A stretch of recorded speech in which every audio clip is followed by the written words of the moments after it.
Looking in from the outside, you would have thought I had a fantastic life, a good upbringing, a wife, 2 children, a good career, progressed to chief finance officer and held directorships at 7 companies, and always away at high-profile sporting events. However, on the inside I had been suffering with poor mental health since 2011. I'd moved jobs in 2013 thinking it would help. It didn't, and actually it made things much worse. I initially tried to tackle it, but how could I move jobs again so soon? So I decided to get my head down and just work hard. But I soon turned to gambling to try and relieve some of the pressure and stress. The biggest mistake. From 2014 to the end of 2017, I suffered with a gambling addiction to online casinos. I then did the unthinkable and started stealing from my employer, something I am so ashamed of, but I needed to help feed this addiction. As time progressed, I found myself stealing large amounts so I could play for longer or with larger stakes. I was a VIP customer with 3 main operators and was rewarded for my business. I would frequently be invited and attend high-profile sporting events, receiving the most fantastic hospitality. Ascot, Cheltenham, Wembley and Dubai, plus many, many others. 2017, and my mental health was so low, I knew I had a problem and was having suicidal thoughts.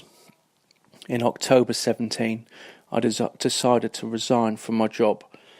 Towards the end of my employment, my work was really beginning to suffer, and in December 17, during my notice period, my ex-employer asked me about a possible theft. At that time, they were unaware of the damage I had caused, but I supplied 3 years' worth of bank statements, highlighting every transaction I had made. Dialogue continued for approximately 6 weeks after, which included me selling items and paying back $112,000, meeting their solicitor and telling him everything that had happened. Despite being told I wasn't incriminating myself, I obviously knew I was, and what I would say would just be used for mitigation. Despite all that, I was arrested in February 18. My wife had taken our 2 children to school when I received a knock on the door. 2 officers arrested me and took me to the local station in Wymondham. My wife returned home to find 10 police officers and 2 sniffer dogs searching our home for cash.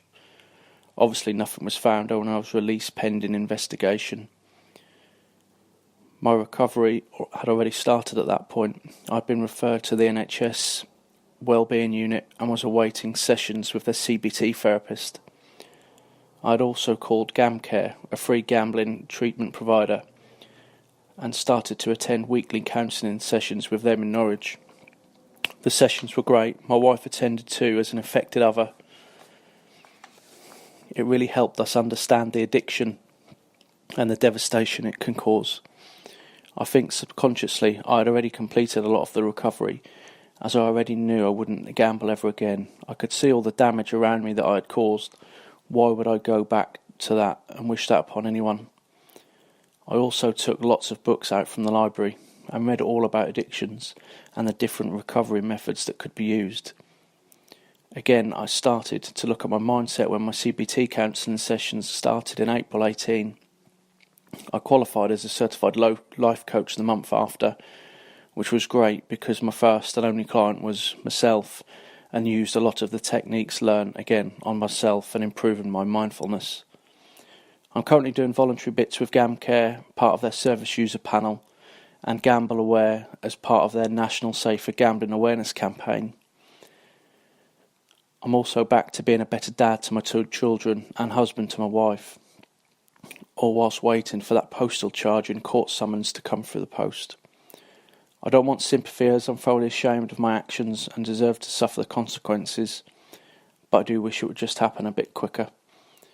My recovery has been brilliant, and I see a future helping others, individuals, families, employers and businesses. My long-term goal is to open up a holistic retreat in Norfolk, focusing on mindfulness. I will have to put that and the good work I've started on hold for a number of years, as I will have to serve my sentence. But I hope that sharing my story can help others and raise the awareness. My door will always be open for those needing help, If you are an individual needing support or treatment, an employer wanting to protect your staff, or an operator wanting and valuable input on responsible gambling, please feel free to contact me in the first instance on any social media outlets. All messages, of course, will be in the strictest confidence. Best wishes, Steve.